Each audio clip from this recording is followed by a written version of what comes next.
আরবের মানুষগুলা ওরা এই বিষয়ের কারণে কোনো কথা বলবে না। যদি কোনো প্রতিবাদ করে মনে করবেন এর সাথে অন্য কোনো ইস্যু আছে। শুধুমাত্র গাজার এই নিরহ মুসলমানদেরকে হত্যার কারণে আরবের এই দেশগুলো প্রতিবাদ করবে না, কারণ তখন তাদের ওই সিংহাসন থাকবে না, রাজতন্ত্র থাকবে না, ভোগ বিলাস থাকবে না, তছনছ করে দিবে আমেরিকা। কারণ ওরা আমেরিকারে ভয় পায়, আল্লাহরে ভয় পায় না। ঠিক কিনা বলেন? আমি আপনাদের খেদমতে পবিত্র কোরআনুল কারীমের প্রসিদ্ধ একটি সূরা, সূরা মাইদা থেকে একটি আয়াত তিলাওয়াত করেছি।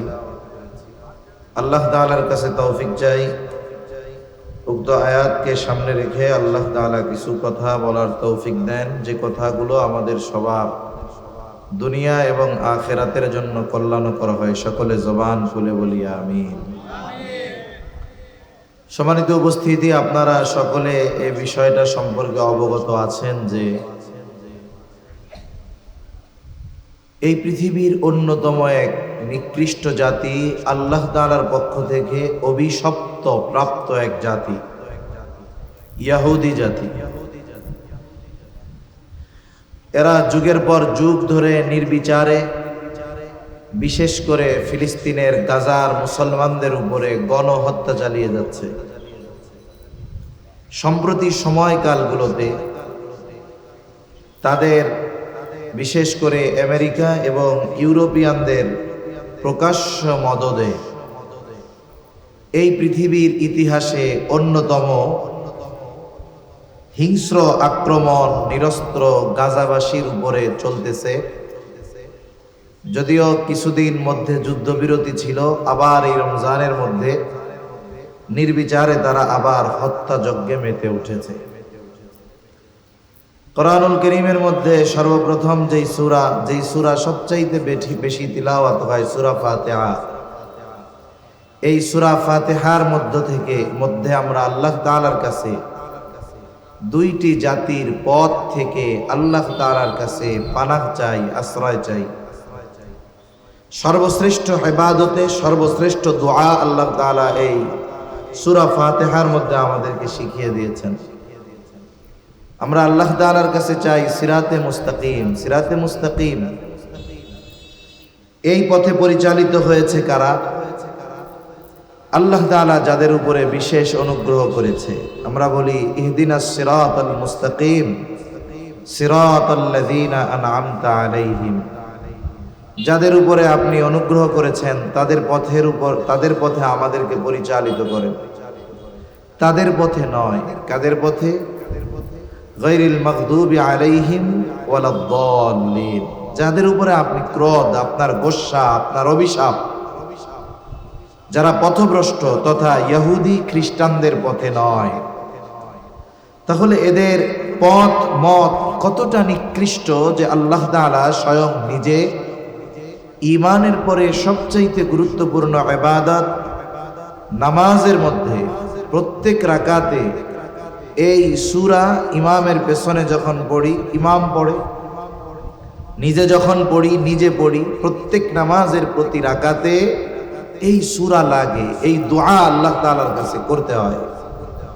তাহলে ইহুদি নাসারাদের এই পথ কত নিকৃষ্ট পথ, আর আল্লাহ তাআলার অনুগ্রহ প্রাপ্তদের পথ সর্বোচ্চ উৎকৃষ্ট পথ।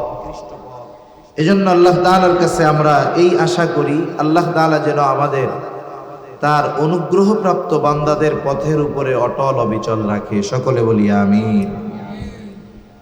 ইহুদি জাতি অভিশপ্ত জাতি, এদের উপরে আল্লাহ তাআলার লাআনাত, এদের উপরে নবী রাসূলদের লাআনাত। এরা আল্লাহ তাআলার ব্যাপারে যখন রাসূল সাল্লাল্লাহু আলাইহি ওয়াসাল্লাম মক্কা থেকে মদিনায় হিজরত করছেন, ওই সময় মদিনায় ইহুদিদের প্রভাব ছিল অনেক। নবীজি সাল্লাল্লাহু আলাইহি ওয়াসাল্লাম যাওয়ার পরে একটা সময় তাদের প্রভাব কমতে শুরু করলো। সেটা সামাজিক অবস্থানগত দিক দিয়ে, অর্থনৈতিক দিক দিয়ে একটা সময় তারা অভাব অনটনের মুখোমুখি হওয়া শুরু করলো। অথচ এরা নিজেদেরকে আল্লাহ তাআলার খুব পছন্দের মানুষ বলে নিজেরা নিজেদেরকে দাবি করত। তারা নিজেদেরকে আল্লাহ তাআলার মনোনীত বান্দাদের ভিতরে তারা অন্তর্ভুক্ত, এটা তারা মনে করত। কিন্তু নবীজি যাওয়ার পরে যখন তারা অভাবের সম্মুখীন হয়েছে, এরা আল্লাহ তাআলার ব্যাপারে উল্টাপাল্টা বলা শুরু করছে। এরা আল্লাহ তাআলাকে বলতেছে কি, ওয়াকালাতিল ইয়াহুদু ইয়াদুল্লাহি মাগলুলা, বলে আল্লাহ তাআলার হাত খালি হয়ে গেছে। ইহুদিরা বলতেছে আল্লাহর হাত খালি হয়ে গেছে। আল্লাহ রাব্বুল আলামিন তাদের এই কথার জবাবে বলেন, গুল্লাত আইদিহিম ওয়া লুইনু বিমা ক্বালু, আল্লাহর হাত তো খালি হয় নাই, বরং হাত তো খালি হইছে ওদের, দরিদ্রতা পেয়ে বসছে ওদের। সাথে সাথে আল্লাহ তাআলা জানিয়ে দিলেন, এই কথার কারণে আল্লাহ তাআলার লানত ওই ইহুদি জাতির উপরে। এখন হয়তো এই পৃথিবীতে তারা সর্বাধুনিক অস্ত্রে সেনাবাহিনীতে সুসজ্জিত, গোটা পৃথিবীর ইসলাম বিদ্বেষী শক্তি তাদের সমর্থন দিচ্ছে। শুধু ইউরোপ আমেরিকা দিচ্ছে তা না, আমাদের দেশের চতুর্দিকে বললে চলে আরাক মুশরিক ইসরাইল আছে না নাই? এরাও আছে। এদের দেশে অস্ত্র প্রস্তুত হচ্ছে, এখান থেকে ইসরায়েলকে দেওয়া হচ্ছে।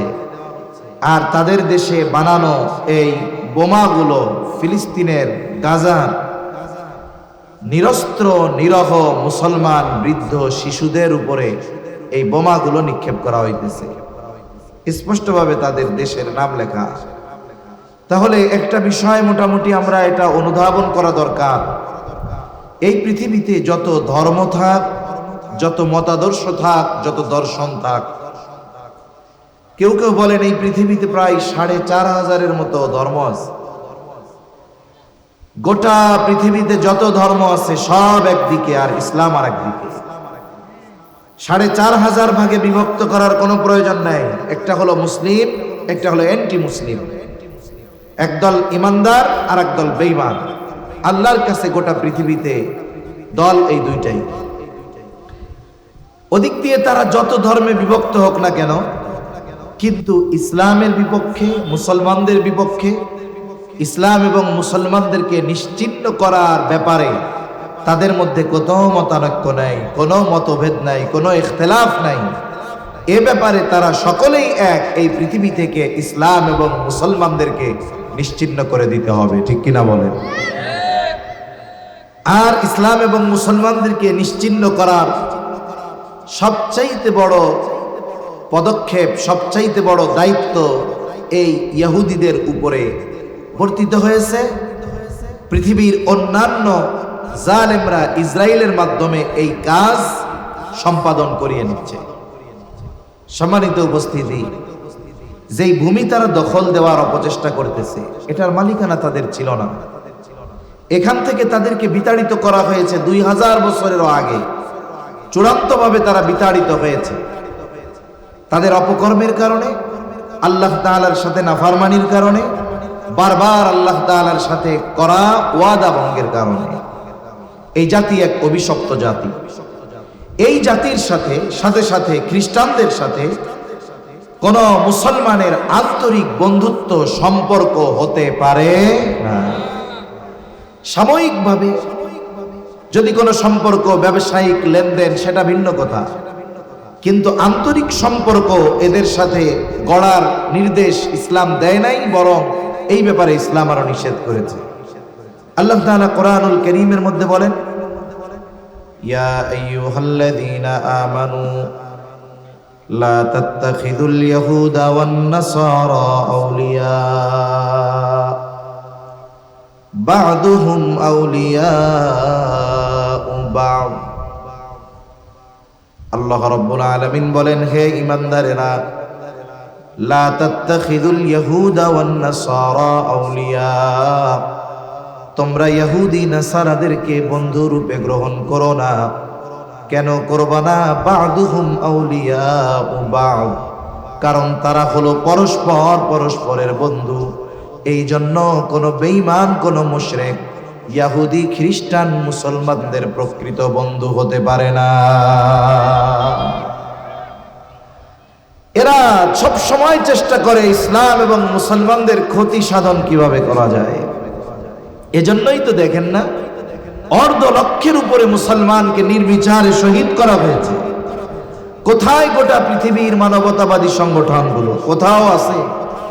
এই রকম জুলুম হলে কোনো মানুষ চুপ করে থাকতে পারে না, অথচ এই কাজগুলো যারা করতেছে তাদের বিরুদ্ধে গোটা পৃথিবীর মানবতাবাদী সংগঠনগুলো উল্লেখযোগ্য কোনো ভূমিকা নেই, জাতীয় সংঘের উল্লেখযোগ্য কোনো বিবৃতি নাই। অথচ যদি অমুসলিমদের একটা কুকুরও মারা যায়, এই জাতীয় সংঘ, মানবতাবাদী সংগঠনগুলো, হিউম্যান রাইটস, এই সংগঠনগুলো এমনভাবে চিল্লাপাল্লা করে, অথচ 1.5 লক্ষের উপরে শিশু হত্যা করা হয়েছে, নারী বৃদ্ধদেরকে হত্যা করা হয়েছে 1.5 লক্ষের অধিক। এদের কোনো আওয়াজ নাই, উল্লেখযোগ্য কোনো ভূমিকাও আমাদের পরিলক্ষিত হয় নাই, ঠিক কিনা বলেন? এজন্য মনে রাখতে হবে, আমাদের ভাগ্য পরিবর্তনের জন্য আমাদেরকে সর্বোচ্চ চেষ্টা করতে হবে। আমরা যদি আমাদের ভাগ্য পরিবর্তন করতে চাই, কারণ কোরআনুল কারীমের মধ্যে আল্লাহ তাআলা বলেছেন, আল্লাহ তাআলা ওই জাতির ভাগ্য ততক্ষণ পরিবর্তন করবে না যতক্ষণ না তারা নিজেদের ভাগ্য পরিবর্তনের চেষ্টা করবে। কারণ বান্দা যদি নিজেকে পরিপূর্ণ পরিশুদ্ধ করে, সে যদি নিজে সফলতার জন্য প্রচেষ্টা করে, দিন প্রতিষ্ঠার জন্য প্রচেষ্টা করে, তাহলে আল্লাহ সুবহানাহু ওয়া তাআলা সাহায্য করার ওয়াদা দিয়েছেন। এজন্য আমাদেরকে প্রথমে বন্ধু শত্রু চিনতে হবে। এই ইহুদিবাদীদের উপরে, এদের ব্যাপারে আমাদের যেমন ঘৃণা অন্তরে লালন করতে হবে, অনুরূপভাবে আগামী প্রজন্মকেও তাদের পরিচয় জানিয়ে যেতে হবে। তা না হলে যদি তাদের পরিচয় আমরা আমাদের সন্তানদের সামনে পরিষ্কার না করি, তুলে না ধরি, আমাদের সন্তানেরা ধোঁকায় পড়ে যাবে। সম্মানিত উপস্থিতি, আমি যে কথাগুলো বলবো ইহুদিবাদ সম্পর্কে, ইহুদিদের সম্পর্কে এক মজলিসে সব কথা বলা সম্ভব নয়। আমি সূরা মায়েদা থেকে একটা আয়াত তিলাওয়াত করেছি, যদিও আয়াত তিলাওয়াত করেছি একটা, কিন্তু আমরা আলোচনা করব ওই গোটা রুকু নিয়ে, যেখানে আল্লাহ সুবহানাহু ওয়া তাআলা ইহুদিদের আচার আচরণগত কিছু বিষয় উল্লেখ করেছেন, সাথে সাথে উম্মতে মুহাম্মাদির জন্য খুবই গুরুত্বপূর্ণ কিছু শিক্ষা আল্লাহ তাআলা এই আয়াতগুলোর মধ্যে আমাদের জন্য রেখেছেন। আয়াতগুলোর ব্যাপারে আলোচনা করার আগে ভূমিকাতে অল্প কিছু কথা আমরা জেনে নিলে আমাদের পরবর্তী কথাগুলো অতি সহজে, স্বল্প সময়ে বোঝা সহজ হবে ইনশাআল্লাহ। হযরত ইব্রাহিম আলাইহিস সালাতু ওয়াস সালাম মুসলিম মিল্লাতের পিতা। ইব্রাহিম আলাইহিস সালাম, ওনার জন্ম ইরাকের বাবেল শহরে। একটা সময় উনি হিজরত করে চলে আসছেন শাম দেশে। অনেকে মনে করে শাম বলতে শুধু সিরিয়া, তা না। শাম বলতে বর্তমান যেই ফিলিস্তিন, ইসরায়েল যেই জায়গাগুলো দখল করে আছে, সিরিয়া সহ গোটা অঞ্চলটা শামের অন্তর্ভুক্ত। হাদিসের মধ্যে আসছে কিয়ামতের আগে মানুষেরা ওই দিকেই ফিরবে এবং কিয়ামতের ময়দান হবে ওই শাম। তাই ইব্রাহিম আলাইহিস সালাতু ওয়াস সালাম শাম দেশে হিজরত করে আসছেন। ওইখানে আল্লাহ তাআলা ওনাকে 2টা সন্তান দিয়েছেন। প্রথমে ইসমাঈল আলাইহিস সালাম। লম্বা কথা অল্পতে বলতেছি। ইসমাঈল আলাইহিস সালামকে নিয়ে আল্লাহ তাআলার নির্দেশে ইব্রাহিম আলাইহিস সালাম রেখে গেছেন মক্কায়। এরপরে আল্লাহ তাআলা ওনাকে আরেকটা সন্তান দিয়েছে ওনার স্ত্রীর গর্ভে। প্রথম স্ত্রী যিনি সারা, ওনার গর্ভে আল্লাহর একটা সন্তান দিয়েছে। এই সন্তানের নাম হলো ইসহাক আলাইহিস সালাম। সাথে সাথে আল্লাহ তাআলা ইব্রাহিম আলাইহিস সালামকে এই সুসংবাদও দিয়ে রাখছে যে আমার খলিল, একটা সময় আসবে যখন গোটা শামের নিয়ন্ত্রণ আপনার উত্তরসূরিদের হাতে থাকবে। আল্লাহ তাআলা এই ওয়াদা ইব্রাহিম আলাইহিস সালামকে দিয়েছেন। তাই ইব্রাহিম আলাইহিস সালামের আরেক সন্তানের নাম ইসহাক আলাইহিস সালাম। ইসহাক আলাইহিস সালামের এক সন্তানের নাম ইয়াকুব আলাইহিস সালাম। ইসমাঈল আলাইহিস সালাম উনি মক্কায় বসতি স্থাপন করেছেন। ওনার বংশে, ওনার পরে ইসমাঈল আলাইহিস সালামের পরে আর কোনো নবী আসে নাই। একেবারে শেষ নবী মুহাম্মাদুর রাসূলুল্লাহ সাল্লাল্লাহু আলাইহি ওয়াসাল্লাম। কথা কি আপনারা বুঝতেছেন? ঘুম আসতেছে নাকি? একটা তাকবীর দেন। নারায়ে তাকবীর। আর একটু জোরে দেন না, নারায়ে তাকবীর। মাশাআল্লাহ। তাহলে ইসমাঈল আলাইহিস সালামের পরে আর কোন নবী নাই, মধ্যে লম্বা গ্যাপ। একবারে শেষ নবী মুহাম্মদুর রাসূলুল্লাহ সাল্লাল্লাহু আলাইহি ওয়াসাল্লাম। ওই যে ইসহাক আলাইহিস সালামের সন্তান ইয়াকুব আলাইহিস সালাম, ইয়াকুব আলাইহিস সালামের সন্তান ছিল 12 জন। কয়জন? 12 জন। এই 12 জনের মধ্যে এক সন্তানের নাম ছিল ইহুদা বা ইহুজা। তার থেকেই ইহুদি ধর্ম প্রসিদ্ধি অর্জন করছে মুসা আলাইহিস সালামের মাধ্যমে, তার নাম অনুসারে। কিন্তু তার সন্তান ছিল 12 জন। এই যে বলে বানি ইসরাইল বা বানু ইসরাইল, মানে ইসরাইল ছিল ইয়াকুব আলাইহিস সালামের আরেকটা নাম। তাহলে ইয়াকুব আলাইহিস সালামের আরেক নাম কি ছিল? বলেন ইসরাইল। কি ছিল? জোরে কোন? ইসরাইল। ইসরাইলের সন্তান সমূহ 12 জন সন্তান। এজন্য ওনার সন্তানদের থেকেই এই যে বানু ইসরাইল আসছে বা বানি ইসরাইল। এই 12 জন পরবর্তীতে সবাই নবুয়তি পাইছেন। এই 12 জনের মধ্যে এক সন্তান ছিল প্রসিদ্ধ সবচাইতে কোরআনুল কারীমে, যার নামে একটা সূরা আছে। সেই সূরার নাম হলো সূরা ইউসুফ। তাহলে ইসরাইল তথা ইয়াকুব আলাইহিস সালামের এক সন্তানের 12 সন্তানের মধ্যে এক সন্তানের নাম ইউসুফ আলাইহিস সালাম। ইউসুফ আলাইহিস সালামের ঘটনা কম বেশি ওয়াজ মাহফিলে আমরা শুনছি। ওনাকে ওনার অন্যান্য ভাই যারা ছিল, বিশেষ করে 10 ভাই, ছোট আর এক ভাই ছাড়া, এরা ওনাকে হত্যার প্রচেষ্টা করছে, কুয়ার মধ্যে ফালায়া দিছে। আল্লাহ তাআলা একটা সময় ওইখান থেকে নিয়ে, লম্বা ঘটনা, মিশরের সর্বোচ্চ ক্ষমতার অধিকারী আল্লাহ ওনারে বানায়া দিয়েছে। সুবহানাল্লাহ। উনি এই মিশরের সর্বোচ্চ ক্ষমতার অধিকারী কেমনে হইছে? ওই দেশের বাদশাহ স্বপ্নে দেখছে, ওই স্বপ্নের ব্যাখ্যা কইরা। স্বপ্নের ব্যাখ্যা কি ছিল? ব্যাখ্যা ছিল যে এখন থেকে নিয়ে পরবর্তী 7 বছর বিপুল পরিমাণ শস্য উৎপাদন হবে। ওই 7 বছরের পর থেকে নিয়ে পরবর্তী 7 বছর দুর্ভিক্ষ দেখা দিবে। এজন্য এখন যেই ফসল হবে এগুলা অতিরিক্ত হলে না ফেলে দিয়ে এগুলো দুর্ভিক্ষের 7 বছরের জন্য এগুলাকে গুদামজাত করে রাখতে হবে, সংরক্ষণ করে রাখতে হবে। জেলখানার থেকে ইউসুফ আলাইহিস সালাম নিজেই বলছেন যে এই দায়িত্বটা যদি আমারে দেওয়া হয় তাইলে আমি এটা সুন্দরভাবে করতে পারবো। বাদশার স্বপ্নের ব্যাখ্যাও পছন্দ হয়েছে, আবার লোকটার কথাও পছন্দ হয়েছে। একটানে জেলখানা থেকে নিয়ে মিশরের খাদ্যমন্ত্রী। আল্লাহু আকবার। জেলখানা থেকে নিয়ে উনি হয়ে গেছেন মিশরের খাদ্যমন্ত্রী। 7 বছরের প্রস্তুতি মিশর নিয়েছে, কিন্তু আশেপাশের দেশগুলো তো আর নিতে পারে না। এই 7 বছর এত পরিমাণ শস্য উৎপাদন হয়েছে, বাম্পার ফলন হয়েছে, যে তাদের প্রয়োজন মেটার পর বাকি 7 বছরের জন্য এত পরিমাণ শস্য তারা সংরক্ষণ করছে যে এর দ্বারা তাদের প্রয়োজন মেটানোর পরেও আশেপাশের দেশের মানুষদের কাছেও তারা এগুলো দিতে পারত। যখন আশেপাশের দেশেও দুর্ভিক্ষ জানতে পারছে, মিশরের খাদ্য ভাণ্ডারে খাবারের অভাব নাই, প্রত্যেকে গেলেই এক এক বস্তা নিয়ে গেলেই এক এক বস্তা দিয়া দেয়। আর তাদের খাদ্যমন্ত্রী বড় দয়ালু মানুষ। ওই সময় ইউসুফ আলাইহিস সালামের বাকি ভাই যারা, লম্বা কথা, প্রথমে ছোট ভাই বিনিয়ামিনকে নেয় নাই, পরবর্তীতে নিয়ে গেছে। এখন এক সময় তাদের সাথে পরিচয় হয়েছে, কথা বলতে গেলে লম্বা হয়ে যাবে। আর পরিচয় হলো উভয়ের মাঝে। ভাইয়েরা জানতে পারলো যে ওই সিংহাসনে যিনি বসা তিনি সেই ইউসুফ যারে আমরা মারার জন্য কুয়ার মধ্যে পালায়া দিয়েছিলাম। তারা তো ভয় পেয়ে গেছে, আজকে আমাকে আর ছাড়বো না। কিন্তু ইউসুফ আলাইহিস সালাম জানায়া দিলেন, লা তাসরিবা আলাইকুমুল ইয়াউম, আজকে তিনি প্রতিশোধ নেবেন না, সবাইরে মাফ করে দিলেন। সাথে সাথে তিনি তার বাবার কাছে তাদের মাধ্যমে খবর পাঠায়া দিলেন।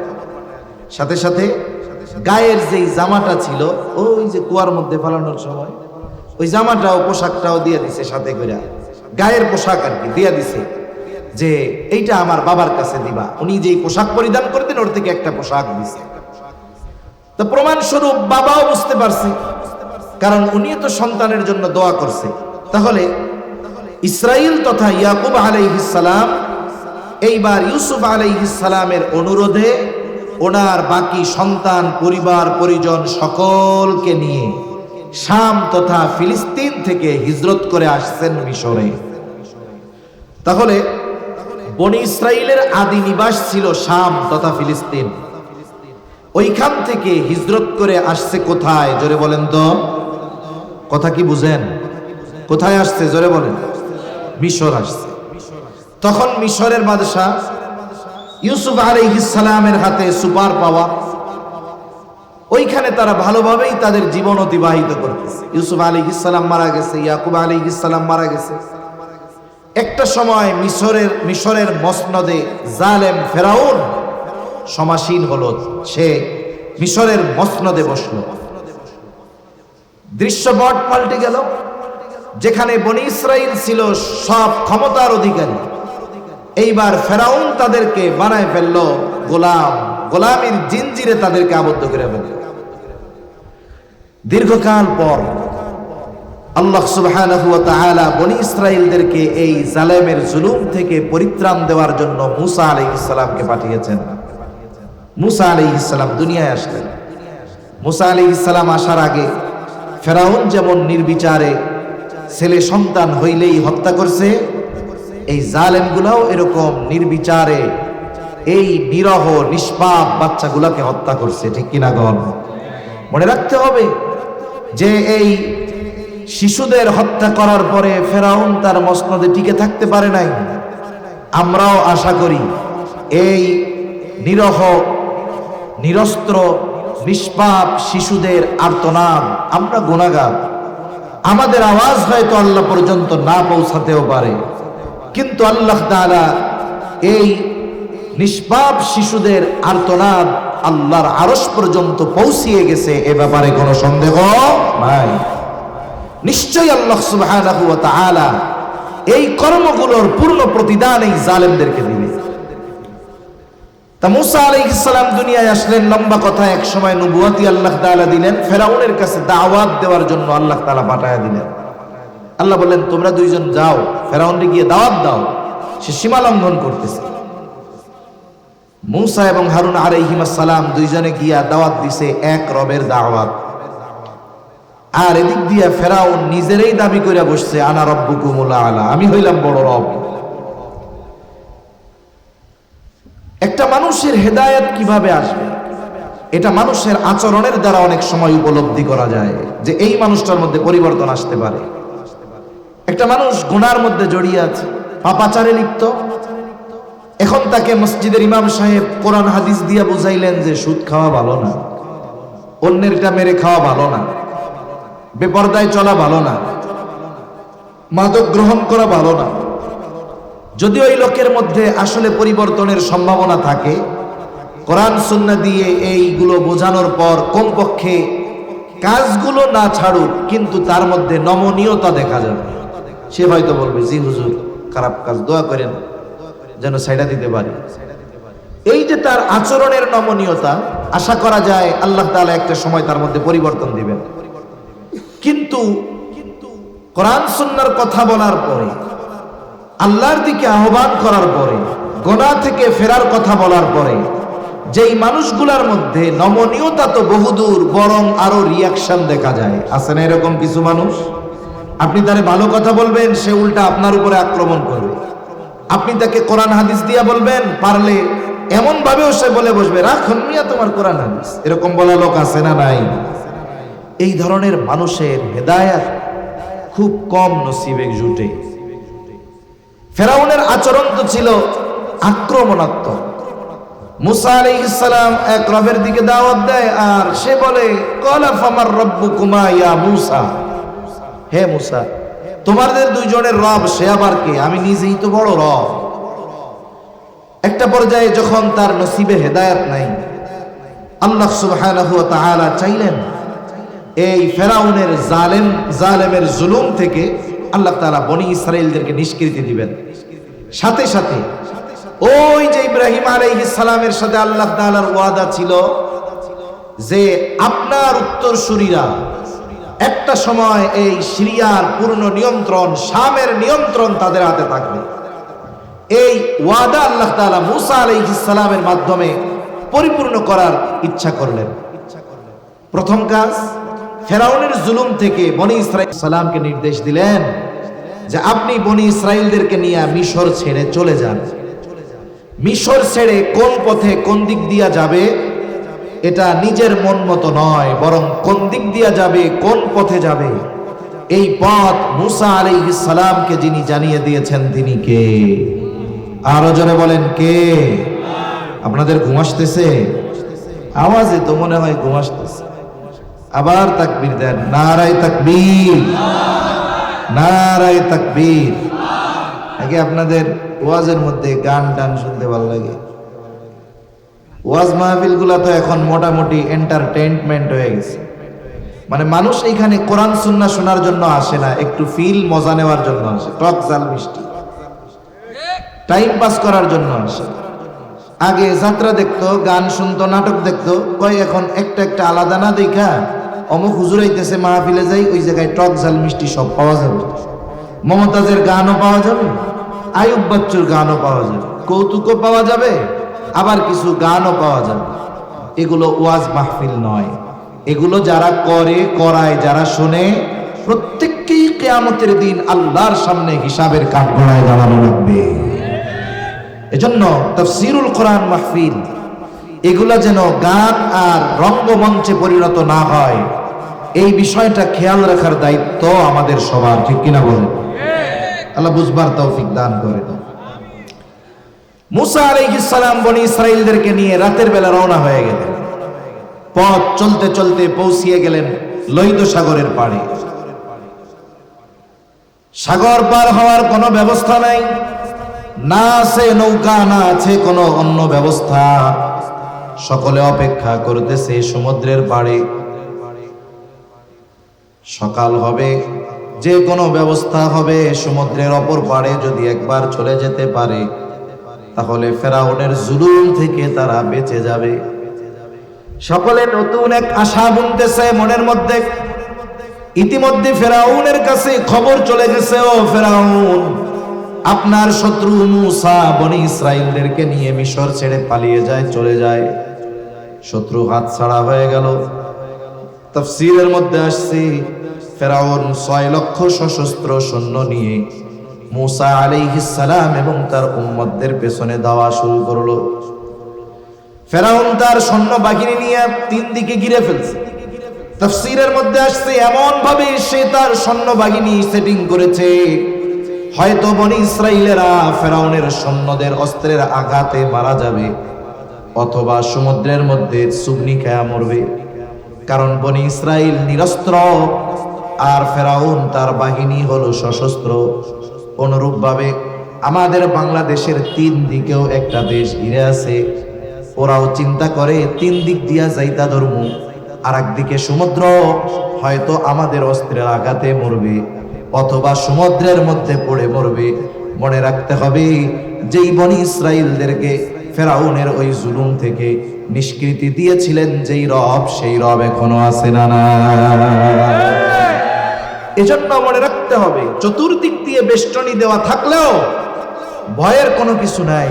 আমাদের সাথে যদি আল্লাহ তাআলা থাকে, গোটা পৃথিবী যদি একদিকে চলে যায়, আল্লাহ যদি আমাদের সাথে থাকে, ওই ধরনের চরিত্র যদি আমরা অর্জন করতে পারি, গোটা পৃথিবী মিলেও আমাদের নিঃশেষ করতে পারবে না। কুরআনুল কারীমের মধ্যে আল্লাহ তাআলা সেই অবস্থার কথা বর্ণনা করে বলেন, ফালাম্মা তারাআল জামআনি ক্বালা আসহাবু মূসা ইন্না লামুদরাকুন। আল্লাহ তাআলা বলেন, যখন এক দল অপর দলকে দেখতে পাইল, ইতিমধ্যে দিনের আলো ফুটে উঠেছে, রাতের আঁধার কেটে গেছে। ফেরাউন দেখতে পাচ্ছে ওই যে বনি ইসরাইল সমুদ্রের পাড়ে অপেক্ষমান। বনি ইসরাইলও দেখতেছে পেছন দিকে ফেরাউন তার সশস্ত্র বাহিনী নিয়ে তাদেরকে ঘিরে ফেলতেছে।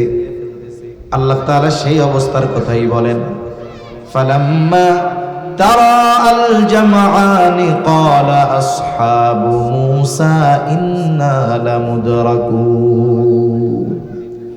যখন একদল অপর দলকে দেখতে পাইল, ক্বালা আসহাবু মূসা ইন্না লামুদরাকুন, মূসা আলাইহিস সালামের সাথীরা বলতেছে, মূসা আমরা তো ধরা পড়ে গিয়েছি। তার মানে এখনো ধরা পড়ে নাই ঠিক, কিন্তু ধরা পড়ে গিয়েছি এই কথা বলার কারণ হলো তাদের সাথে লড়াই করার মতো অস্ত্র বনি ইসরাইলের কাছে নাই, আবার তাদের থেকে বাঁচার জন্য সমুদ্র পার হওয়ার কোনো ব্যবস্থাও তাদের কাছে নাই। স্বাভাবিক দৃষ্টিকোণ থেকে এটাই মনে হয় যে ধরা পড়তে আর বাকি নাই।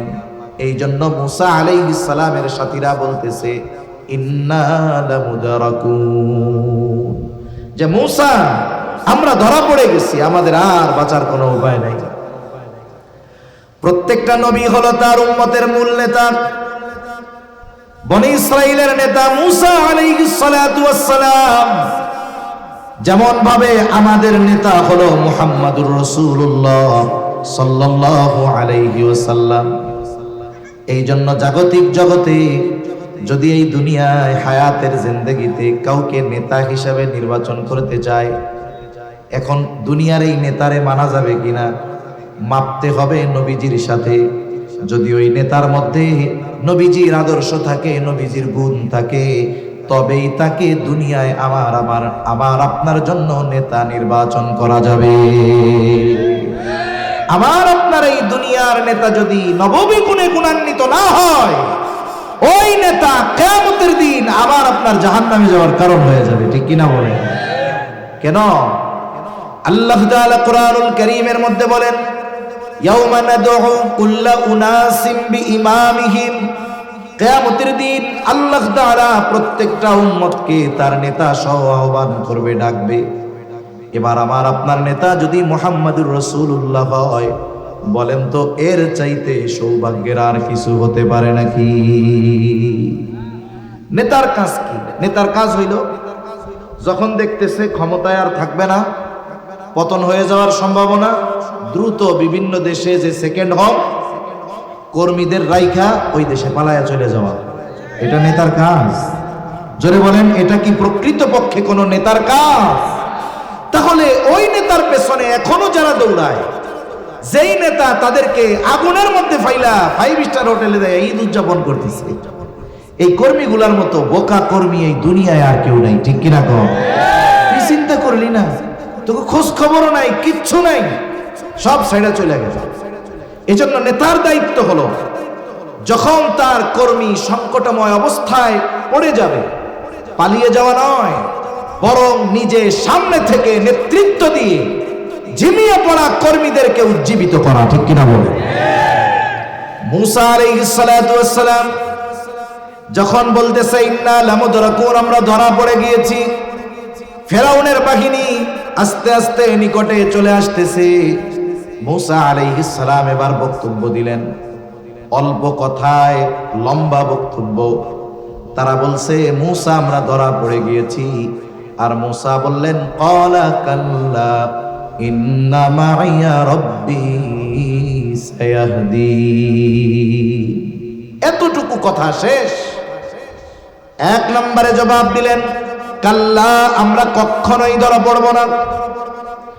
এখনো ফেরাউন আমাদের ধরতে পারবে না, পরেও পারবে না। হয়তো বনি ইসরাইলেরা প্রশ্ন করতে পারে, তো পয়গম্বর মূসা কেমন করে ধরা পড়বো না, এটা কেমন কথা? তারা সশস্ত্র অবস্থায় আমাদের ঘিরে ফেলছে, একদিকে সমুদ্র, পার হওয়ারও কোনো ব্যবস্থা নাই, আপনি কোন ধরা পড়বো না, কারণ কি? মূসা আলাইহিস সালাম কেমন যেন বলতেছে, শোনো, তারা সংখ্যায় যত হোক, যত অস্ত্রে সুসজ্জিত হোক, আমাদের কাছে হয়তো কিছু নাই, কিন্তু ইন্না মাইয়া রব্বি, আমার সাথে যিনি আছেন তিনি কে? আরো আস্তে কোন কে? ইন্না মাইয়া রব্বি, আমার সাথে রব আছে। ধরা না পড়ার কারণ হলো রব আমার সাথে আছে। সায়াহদিন, এখনই তিনি পথ দেখায় দিবেন। আমাদের সামনের কর্মসূচি কি হবে, আমাদের সামনের করণীয় কি হবে, আল্লাহ তাআলা ওহী নাজিল করে জানায় দেন, ফাআউহাইনা ইলা মূসা আন ইযরিব বিআসাকাল বাহর ফানফালাকা ফাকানা কুল্লু ফিরকিন কাত্তাউদিল আযীম। আল্লাহ রাব্বুল আলামিন বলেন, আমি মূসা আলাইহিস সালামের কাছে প্রত্যাদেশ প্রেরণ করলাম, ওহী পাঠাইলাম, আদেশ পাঠাইলাম। আনিদ্রিব বিআসাকাল বাহর। আল্লাহ তাআলা বলেন, মূসা আপনি আপনার হাতের লাঠিটা দিয়ে সমুদ্রের উপরে আঘাত করেন। মূসা আলাইহিস সালামের লাঠি এটা সাধারণ লাঠি না, এই লাঠিটাই ছিল মূসা আলাইহিস সালামের অন্যতম মুআজিজা। এই লাঠি তাফসীরের মধ্যে আসছে মূসা আলাইহিস সালামের সাথে কথাও বলতো, সাইডা দিলে বিশাল সাপ হয়ে যাইত। মূসা আলাইহিস সালাম আল্লাহকে জিজ্ঞাসা করেন নাই, আল্লাহ সমুদ্রের মধ্যে যদি লাঠি দিয়ে আঘাত করি কি হবে? মূল কথা হলো লাঠি দিয়ে বাড়ি দেওয়ার নির্দেশ দিয়েছেন কে? জোরে বলেন, আরো জোরে বলেন কে? এই জন্য প্রকৃত ইমানদারের কাজ হলো যখন আল্লাহ তাআলার পক্ষ থেকে তার প্রতি কোনো আদেশ আসে, নির্দেশ আসে, কারণ তালাশ না করে সাথে সাথে প্রকৃত ইমানদার আদেশ যার মেনে নেয় তিনি কে? মূসা আলাইহিস সালাম সাথে সাথে সমুদ্রের উপরে আঘাত করলেন লাঠি দিয়া। আল্লাহ রাব্বুল আলামিন বলেন, ফানফালাকা ফাকানা কুল্লু ফিরকিন কাত্তাউদিল আযীম। মূসা আলাইহিস সালাম যখন সাগরের মধ্যে আঘাত করলেন লাঠি দিয়ে, সাগর ফেটে দুই ভাগ হয়ে গেল। সুবহানাল্লাহ বলেন। শুধু ফেটে গেছে তা নয়, দুই দিকে পাহাড় সাদৃশ্য উঁচু দেয়ালের মতো হয়ে গেছে, মধ্যে দিয়ে বিশাল রাস্তা হয়ে গেছে। 12 গোত্রের জন্য 12টা রাস্তা। মুহূর্তের ভিতরে সমুদ্রের তলদেশে ওই কাদাযুক্ত জায়গাগুলোকে আল্লাহ শুকনা বানায় দিছে। বনি ইসরাইল এবার রাস্তা ধরছে পার হওয়ার জন্য। তারা মাঝ পথ অতিক্রম করে চলে গেছে, আর ফেরাউন তার বিশাল সৈন্যবাহিনী নিয়ে সমুদ্রের পাড়ে আসছে। এসে দেখে সুবিশাল রাস্তা। ফেরাউন আল্লাহ তাআলাকে খুব ভালোভাবে চিনে। ফেরাউন খুব ভালো করে জানে যেই রাস্তায় বনি ইসরাইল আমার হাত থেকে পার পেয়ে গেল, যেই রাস্তা বনি ইসরাইলের জন্য নিরাপদ গন্তব্যে যাওয়ার রাস্তা, এটা আমার জন্য নিরাপদ রাস্তা নয়, এই রাস্তা আমার জন্য বিপদের রাস্তা। এরপরেও কিছু মানুষ যখন ক্ষমতার কারণে সর্বোচ্চ দাম্ভিকতা প্রদর্শন করে, ক্ষমতার কারণে অন্ধ হয়ে যায়, ক্ষমতার মোহে অহংকারী হয়ে যায়, তার মধ্য থেকে যখন ন্যায় বিচার ইনসাফ চলে যায়, ওই সময় ওই জালেমরা এমন কিছু কাজ করে বসে যা তার চূড়ান্ত পতন অনিবার্য হওয়ার কারণ হয়ে যায়। এজন্য গোটা পৃথিবীতেই দেখা গেছে খাঁটি ইমানদার ছাড়া যারাই একটু দীর্ঘমেয়াদের ক্ষমতা পাইছে, এদেরই চরিত্র তাহাজ্জুদ বাদ দিয়ে এক সময় ফেরাউনের মতো হয়ে গেছে। ঠিক কিনা বলে? আরে ফেরাউন আল্লাহর কাছে দোয়া করতো, তাহাজ্জুদ পড়লেই রাবে আবশ্রী হয়ে যায় না। ফেরাউন দিনে নিজের কইতো আমি বড় খোদা, আর রাইতে গিয়ে আল্লাহর কাছে কইতো আল্লাহ আমি জানি তুমি সব, কিন্তু আমার দুনিয়ার এটা দাও। এই জন্য রাইতের বেলা ওইটা তাহাজ্জুদ পড়লেই বুজুর্গ হয়ে যায়। ফেরাউনও রাত্রে আল্লাহর কাছে কান্নাকাটি করতো। কোন কোন তাফসীরে আসছে পা উপরের দিক দিয়ে মাথা নিচের দিক দিয়ে আল্লাহর কাছে কাঁদতো যে আমি দুনিয়ার ক্ষমতা তোমার কাছে চাই। এই ফেরাউনের চরিত্র মাঝে মধ্যে আল্লাহ কিছু মহিলার মধ্যেও দিয়ে দিতে পারে। ঠিক কিনা বলেন? ফেরাউন তো রাস্তার পাশে এসে দাঁড়ায় বুঝতেছে যে এটা আমার জন্য নিরাপদ নয়। আল্লাহ তাআলা কোরআনুল কারীমের মধ্যে বলেন, ওয়াজাওয়াজনা বিবানি ইসরাঈলাল বাহরা ফাআতবাআহুম ফিরআউনু বিজুনুদিহি বাগয়ান ওয়া আদওয়া। আল্লাহ তাআলা বলেন আমি বনি ইসরাঈলদেরকে সমুদ্র পার করা দিলাম। ফাআতবাআহুম ফিরআউনু বিজুনুদিহি বাগয়ান ওয়া আদওয়া। ফেরাউন তার সৈন্য সামন্ত সহ সীমা লঙ্ঘন করে শত্রুতা বনী ইসরাইলদেরকে সমূলে নির্মূল করার জন্য সে তার সৈন্য সামন্ত সহ বনী ইসরাইলের অনুসরণ করা শুরু করলো। ফাআতবাআহুম ফিরআউনু বিজুনুদিহি। ফেরাউন তার সৈন্য সামন্ত সহ তাদের অনুসরণ করা শুরু করলো। এইবার বনী ইসরাইল দরিয়ার অপর প্রান্তে উঠে গেছে, রাস্তা পার হয়ে গেছে, আর ফেরাউন তার দলবল নিয়ে মাছ সমুদ্রে পৌঁছায়া গেছে। বলেন তো, রাস্তা যাদের জন্য আল্লাহ বানাইছে, এখন তাদের ব্যবহার শেষ, প্রয়োজন শেষ, এখন কি আর এই রাস্তার কোনো জরুরত আছে? দরকার আছে? নাই। আল্লাহ তাআলা তো মহাপরাক্রমশালী এক সত্তা। উনি যখন যা চান, যা ইচ্ছা করেন, শুধু বলেন হও, তৎক্ষণাৎ সেটা হয়ে যায়। আল্লাহ তাআলা বলেন, ইন্নামা আমরুহু ইযা আরাদা শাইআন আইয়াকুলা লাহু কুন ফায়াকুন। আল্লাহ তাআলা যেটা চান, যা ইচ্ছা করেন, যা ইরাদা করেন, শুধু বলেন হও, ফায়াকুন, তৎক্ষণাৎ সেটা হয়ে যায়। বলেন আল্লাহু আকবার। আল্লাহ তাআলা পানিকে নির্দেশ দিলেন, আগের অবস্থায় ফিরে যাও। বিশাল পাহাড় সদৃশ্য দুই দিকের পানি একসাথে ফেরাউন আর তার বাহিনীর উপরে পড়ল। স্বাভাবিকভাবে বন্যার সময় সামান্য স্রোতের তোড় মানুষের জীবন মৃত্যুর কারণ হয়ে যায়, বড় ক্ষতির কারণ হয়ে যায়। তাফসীরের মধ্যে আসছে, পানির চাপ এমন ভাবে পড়ছে যে একটাও নিচের থেকে আর উপরে উঠতে পারে নাই। কিন্তু আল্লাহ তাআলা ফেরাউনকে তো এইভাবে মারবে না।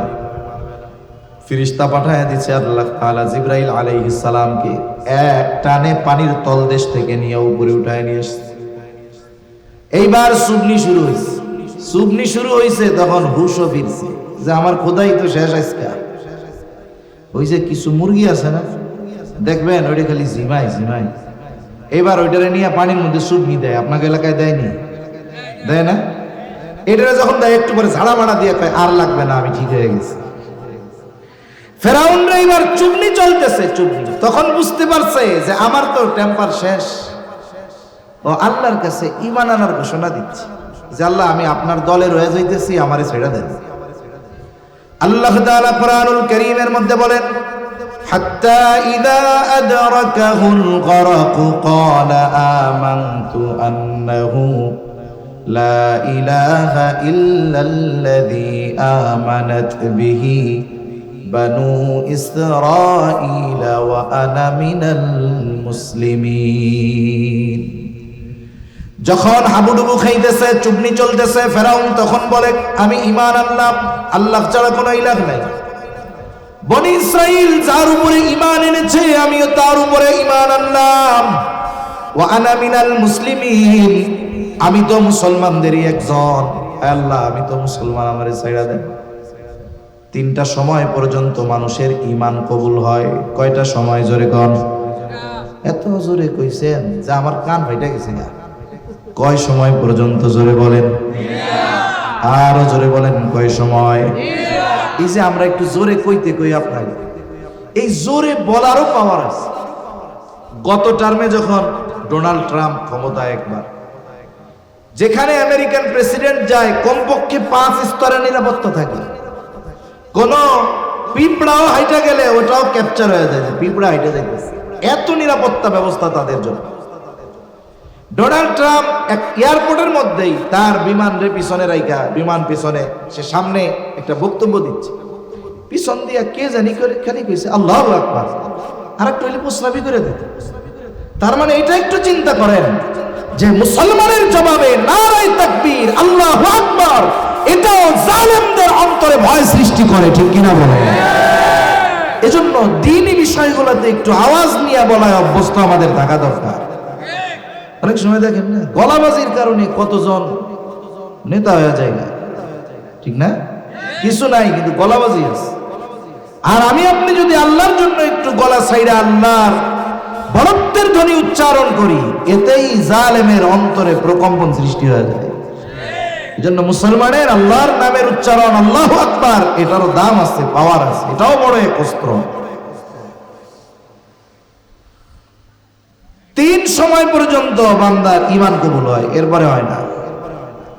একটা হলো কিয়ামতের আগে একদিন একটা রাত হবে, খুব লম্বা রাত, স্বাভাবিক 12-14 ঘন্টার রাত নয়, অনেক লম্বা রাত হবে। এত লম্বা হবে সেই রাত, পশুগুলো আওয়াজ করতে থাকবে, বাচ্চারা কান্না করতে থাকবে, দীর্ঘ রজনী, সূর্য উঠে না তো ওঠে না।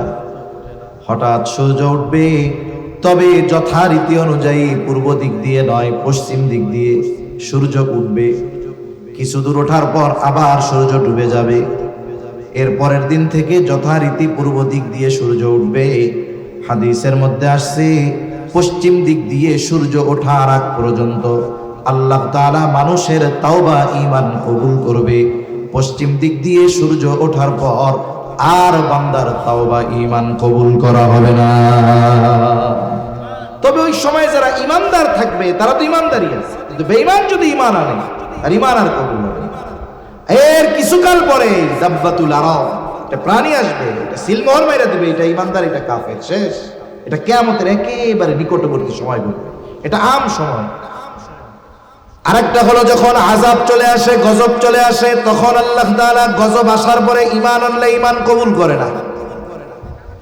যেমন ইউনূস আলাইহিস সালামের সম্প্রদায় ঈমান আনছে গজব আসার আগে, যার কারণে আল্লাহ তাআলা তাদের ঈমান কবুল করেছে, গজবকে আল্লাহ উঠায় নিয়ে গেছে। কিন্তু কন্দ ফেরাউন যে ঈমান আনার ঘোষণা দিল, এটা কি গজব আসার আগে না পরে? গজব আসার পরে যেহেতু ঈমানের ঘোষণা দিয়েছে, এই ঈমান আল্লাহ তাআলার কাছে গ্রহণযোগ্য নয়। আরেকটা সময় হলো আল্লাহর নবী সাল্লাল্লাহু আলাইহি ওয়াসাল্লাম বলেন, ইন্নাল্লাহা ইয়াকবালু তাওবাতাল আবদি হাত্তা মা লাম ইউগারগি। মৃত্যু যন্ত্রণা শুরু হওয়ার আগ পর্যন্ত আল্লাহ তাআলা বান্দার তাওবা আর ঈমান কবুল করে। মূল কথা হলো, ফেরাউনের সলিল সমাধি ঘটে গেছে লোহিত সাগরে। নীল নদে ফেরাউন ডুইবা মরছে তা না, লোহিত সাগরে মরছে ডুইবা। কারণ কোরআনুল কারীমের মধ্যে বাহরুন শব্দ ব্যবহার হয়েছে, নাহরুন শব্দ না। নাহরুন নদী, বাহরুন সমুদ্র।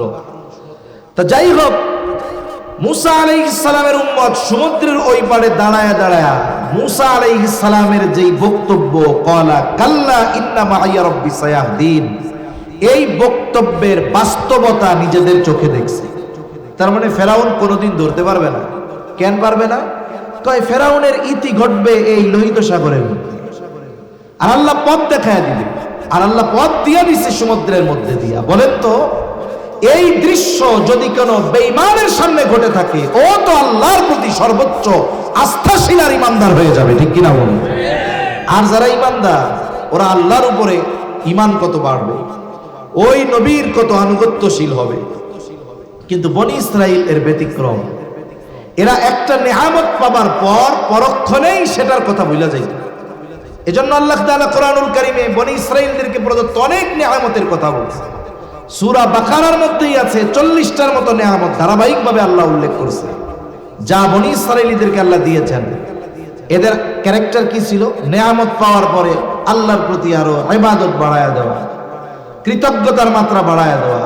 বরং নেয়ামত পাবার পর পর ওরা আল্লাহ তাআলার সাথে অকৃতজ্ঞতা আরো বাড়ায়া দিত। এজন্য ওরা ছিল সর্বোচ্চ অকৃতজ্ঞ জাতি।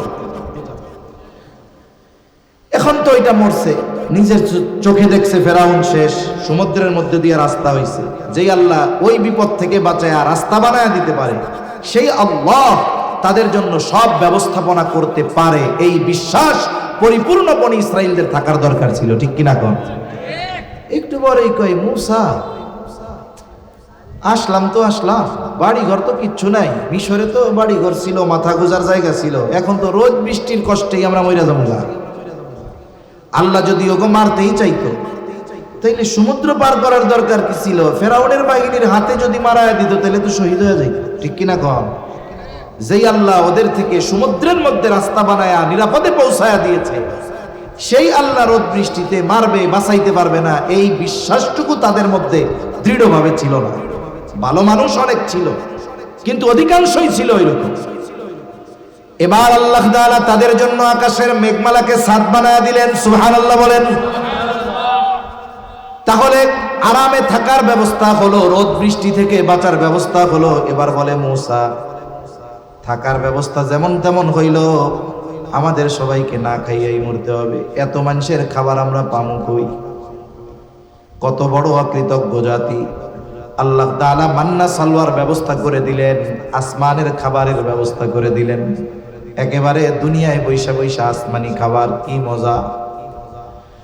মুসা আলাইহিস সালাতু ওয়াস সালামকে আল্লাহ তাআলা এবার জানায়া দিলেন, পয়গম্বর এইবার আমি তো তাদেরকে তাদের ওই পিতৃনিবাস আদি নিবাস জেরুজালেমের কর্তৃত্ব তাদের হাতে তুলে দিতে চাই।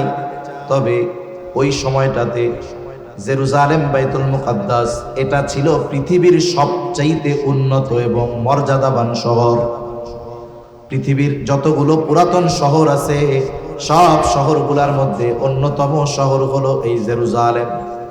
এটাকে অতীতের অনেক জালেম বাদশাহ ধ্বংসস্তূপে পরিণত করে দিছে। আবার আল্লাহ তাআলা 100 বছর পর ওই শহরকে আল্লাহ তাআলা আবার পুনরুজ্জীবিত করেছে। বারবার ধ্বংস হয়েছে জেরুজালেম, নিশ্চিহ্ন হয়ে যায়। ধ্বংস এক জিনিস, নিশ্চিহ্ন এক জিনিস।